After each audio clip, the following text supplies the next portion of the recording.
কিন্তু নবীজিকে ভালোবাসলে ইহকাল এবং পরকাল আমাদের উপকার হবে, ঠিক না বেঠিক? এই জন্য আমরা ইহকাল এবং পরকাল চাই কি চাই না?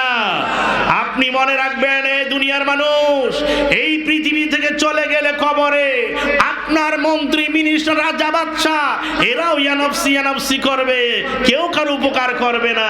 কিন্তু কবরে যখন রাখা হবে, ওই কবরের ভিতরে বিসমিল্লাহি ওয়া আলা মিল্লাতি নবীজির জিম্মায়, ঠিক না বেটি? কবর থেকে যখন সবাই ছেড়ে চলে আসবে, আমাদের আপন কেউ থাকবে না রে বাবা। ভাই থাকবে না, ভাই থাকবে না, ছেলে থাকবে না, ভাই বিরাদর, আত্মীয় স্বজন, পাড়া প্রতিবেশী, ভালোবাসার স্ত্রী, সুখের বাসে যিনি, দুঃখের বাসে যিনি ছিলেন তিনিও থাকবে না।